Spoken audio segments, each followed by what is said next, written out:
Hey guys, what is up? Don Sprinkle here, your Central Florida specialist. Today's episode is going to be a little bit different style format. I initially shot this episode to send out to my entire database with some of my thoughts and projections for the housing market in the Orlando metro area for 2021. There's a lot of information out there. I see the news and some of it is way off base. So I wanted to take a hard look at some of the numbers here in our area and put that out to the people that are curious and are thinking about making a move in 2021. So this is a great episode for any of you guys out there that are thinking about relocating to the Orlando area. It's an absolute fire episode, a lot of good information. You don't want to miss it. So make sure you tap that subscribe button and ring that notification bell if you haven't done so already so you don't miss out on any of the awesome videos we're putting out to you on a weekly basis. I'm excited to share this episode with you guys. It's going to be a great one, so stick around.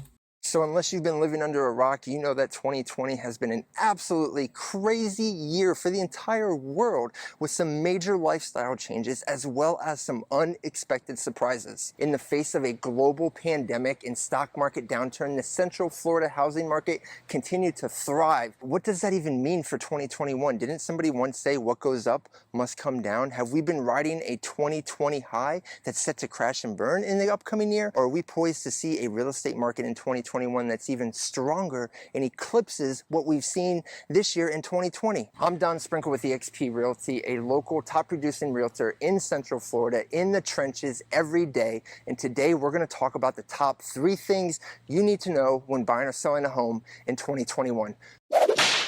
Starting with number 1, are home prices in the Central Florida area artificially inflated? Home values across the entire nation increased in 2020 despite COVID, and a big contributing factor to that was the lack of inventory of available homes. For a market to be considered balanced, there must be at least 6 months of available inventory. And what that means is that if no other homes came on the market, it would take about 6 months for that inventory to be completely depleted. Currently, right now, nationwide, we're seeing about an average of only 3.3 months of available inventory, which is why you are hearing a lot of terms being thrown out there such as this is a seller's market. In the Central Florida area from Osceola to Seminole County, which is considered the Orlando metro, we're currently only at about 1.8 months of available inventory, if that puts some things into perspective for you for where we live. Economics 101 will tell you that this is a clear-cut case of supply and demand. If there's simply not enough product available, the demand for it goes up as well as the price. But are home buyers really overpaying in Central Florida? Are the numbers artificially inflated that much simply because we have such a low inventory, or because of the higher than normal migration to Florida right now because of COVID? Some people think so, and that's the question. But let's take a look at some data because there are some interesting things to consider. From 2013 to 2020, the national median home price appreciated about 6% on average year over year. In the Orlando metro area during that same time period, however, we were actually higher at about 9% appreciation year over year for the last 6 years. But if you look over the last year, over 2020, the median home prices nationwide rose on average about 15% nationwide. However, in Central Florida, the median home price stuck to its average appreciation, rising only about 9%. So the question is, did prices really skyrocket that much? Did they really artificially inflate that much just because of the inventory? Well, according to the data here in Central Florida, it was just another average year of appreciation. Interest rates have played a huge role in the strength of the housing market. While home prices have continued to rise, interest rates have remained at rock bottom low rates that many home buyers have never seen and they may never see again. While no one can say with 100% accuracy what's going to happen in 2021, most of the leading financial and lending institutions are predicting only a minimal increase over the next year, with the plateau hovering right around 3%. So that is great news for any potential buyers next year. What we have found is it's not really the price that buyers are most concerned about right now. The low interest rates is what most serious buyers are concerned with in this low inventory market, and here's why. The lower the interest rate, the more purchasing power you have. Lower rate means lower payment, which equals more house for less money. Lower interest rate also means the less money you will pay over the life of that loan. Just a 1% difference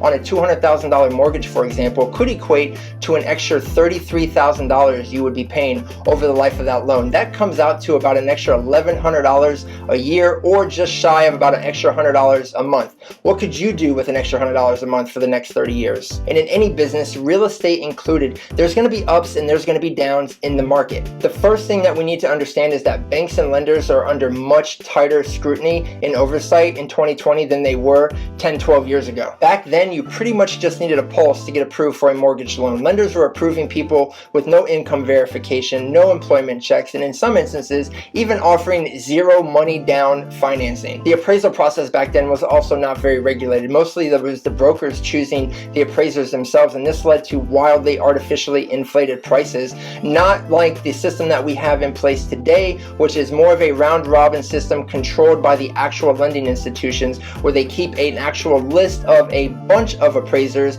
and they are randomly selected as a new home comes under contract and gets presented to them. To make matters even worse, many of the financing terms in the early 2000s were horrible. The common culprit was adjustable rate mortgages, which were very common back then, and this led to many uninformed, uneducated buyers making purchases and commitments on homes they simply could not afford. And then when those mortgage rates shot up, they definitely could afford them, and that's when the foreclosures started to happen, as people were just walking away from their homes. Today, most buyers are making purchases using a 30-year fixed mortgage with interest rates even lower than they were in the early 2000s.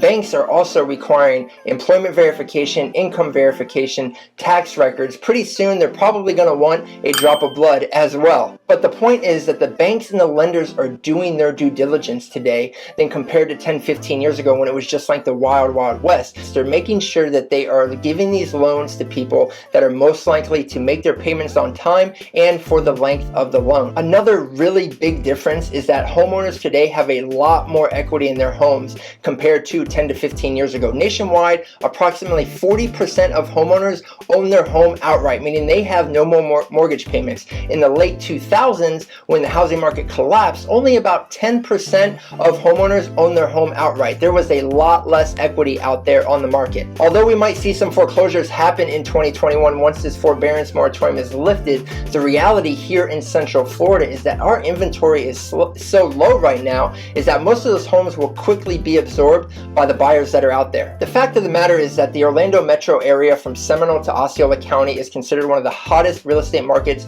for the entire country, and for good reason. Number one, have you seen our weather lately?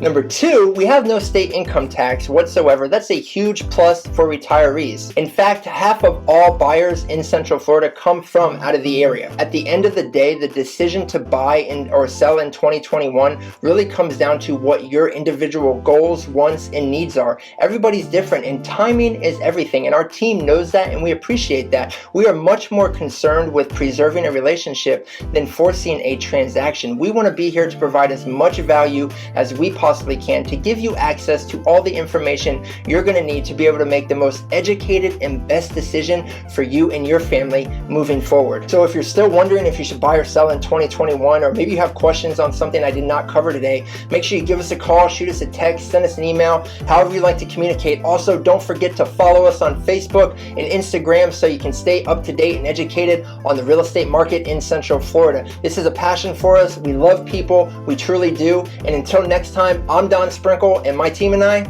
we got your back.